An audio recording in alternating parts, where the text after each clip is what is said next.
Hey everyone, welcome back to another episode of the Judge Health Podcast. It's actually the first episode I'm standing up after doing this. I thought, switch up, get a little standing, and enjoy this. So, with this episode, it's going to be really, really important because obviously it's now post kind of Judge festivals. We've had Rosh Hashanah, we've had obviously Yom Kippur, Sukkot, and a few others. And what I want to do in this episode is basically talk about, well, the next steps and either getting back on track, a bit of a not evaluation, but a reflection for yourself to reflect on how things have gone and how we can just get back on track to usually. Now I'm just going to change, I'm going to move my mic quickly. So apologies like this. I should have done this before, but that's all good.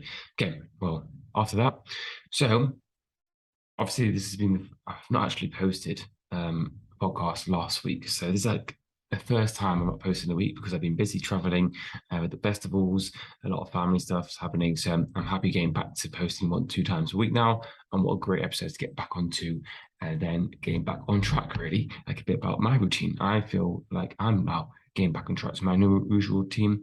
And if you're wanting to get back on track, here are some do's and don'ts of what to do.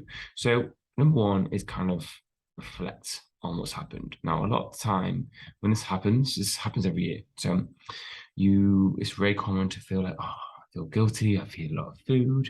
I may have put on a few pounds. I need to go on an extreme detox. I need to do an extreme diet. And I'll be honest, that's not the best thing you can do. Now, I understand why you may want to do it, and I've done it before in the past, but for some people listening to this, I recommend obviously not doing it. But for some of you, you're going to do it anyway because you just feel like you want to do it. But you'll realize after doing that, it won't work sustainably. So what I want to do is actually accept what's happened in the last few weeks. If you had a lot more food, if you enjoyed yourself, there's nothing wrong with enjoying yourself. There's nothing wrong by putting on a few pounds. There's nothing wrong by having foods that you may normally not eat. And hopefully what we want to do is trying to take the information on the previous podcasts I want you to listen to next time and kind of take these things that we'll talk about today and on the previous podcast and try and improve it next year.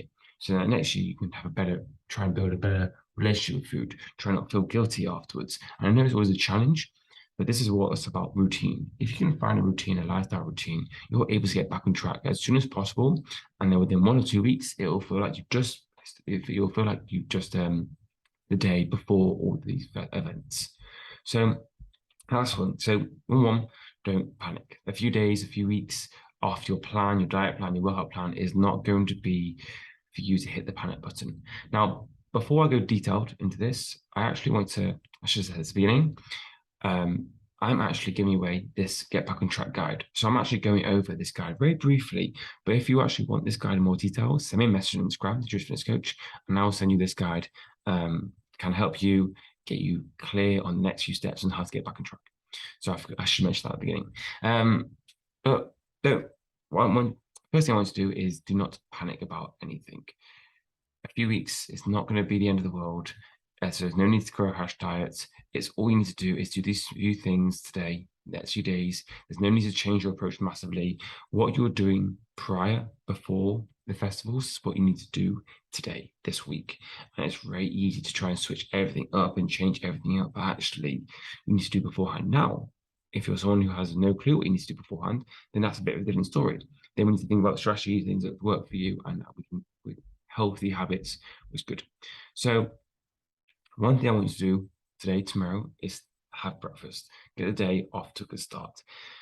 It's very common that someone won't want breakfast after this as part of the crash diet. Like, okay, I'm not going to have breakfast. I'm just going to have a lunch and dinner. I understand that may happen depending on your goals, but breakfast is a great opportunity, one, to get a filling meal, to get full of protein in, and also to start your day full of energy.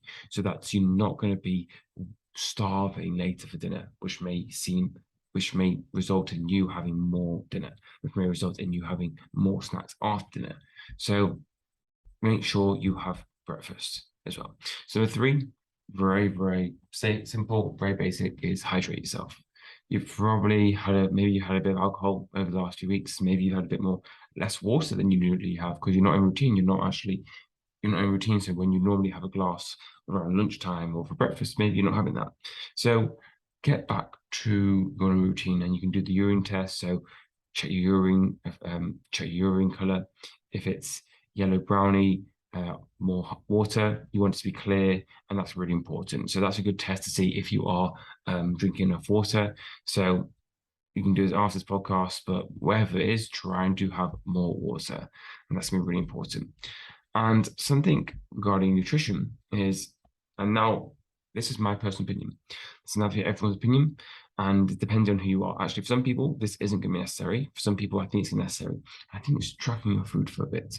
So, as part of a coach, I have some clients who track. I have some clients who've never tracked. I have some clients who tracked for a few weeks, and so on. And it's really important to understand the whys behind this. Because let's say your goal is to lose 10 pounds, and you may be tracking, but actually the tracking can be really beneficial here, because tracking helps you not undereat. You right now could be having a very, very low calorie diet, as you do a crash diet, which over time, 2 weeks, you're going to burn out, it's going to crash, you're going to overconsume, and you're not going to feel full of energy. Where if you actually track your food and actually you were able to have more calories, you were able to ensure that, okay, actually, I need to have more food here. So tracking food isn't just for, okay, well, I need to have 2,000 calories when I'm actually having a lot more calories. It's actually for the opposite reason as well. Especially if you're going to do a crash diet, if you want to do a crash diet, I highly recommend it. But this is going to help you ensure that you're not under consuming, which may lead to over consuming down the long or burnout down the line. So with this topic, with number 4, tracking, I'm not going to talk more because it's everyone needs a very different goal regarding tracking, if it is suitable for them, if it's not suitable for them. But for me, tracking was the biggest game changer for everything. I remember I was trying everything, and I thought I was hitting my goals, my nutrition goals without tracking. Didn't do it, and I tracked a few weeks, and it was a game changer. I made a huge mistake in my first tract, which was fun, but it's all about learning mistakes. And once you do it a bit more often, you get really good. But also, tracking isn't something you do forever. And lastly, and most importantly, is do something. Do something active. I mean, so obviously do something you thought, well, yeah, I'm listening to this podcast, I'm doing something now.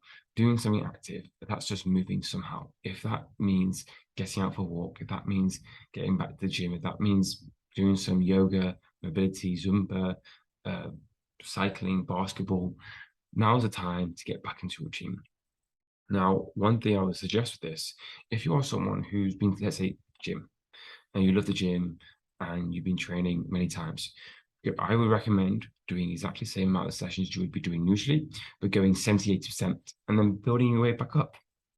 You're not lost all your strength, but probably if you're lifting, you're probably not lifting the PBs as you were a few weeks ago. So start again, lift back up, and start getting that new PBs in place. But exactly the same with walking. If you're walking, do exactly the same, but maybe you're not going to be doing as many steps as you usually would do. But again, build it back up. But if you're doing that, amazing, because you're doing something which is better than nothing. And I think that's the most important thing right now, just getting back at it. It's very easy to be like, okay, 2 months now till the end of the year. I'm going to start in January 2023. And the people who do that, I'll ask them a few months' time in January, and they wouldn't have done anything. There's no best way to start. So if you're listening to this right now and you're thinking to yourself, at one moment, I'm just going to start my fitness journey in 2023, you need to start right now. And it doesn't have to be big. It doesn't have to change your life upside down. If you're doing these few things, doing something, maybe looking at your nutrition intakes, looking at hydrating yourself, look at having a solid breakfast, and don't panic after you've had a big meal. That's doing something. That's already back on track. So when January comes, you're ready to absolutely smash whatever goal you may have. And you may have already smashed a goal and you've got the next goal to look forward to. So that's the end of the podcast. I hope you enjoy this. Make sure to, I don't think you need to subscribe on podcasts, but if you listen to this on YouTube, make sure to subscribe on YouTube. And I'm posting a lot more content regarding this on Instagram and TikTok. So make sure to follow me, the Just Fitness Coach. Have a lovely day, and we'll speak soon.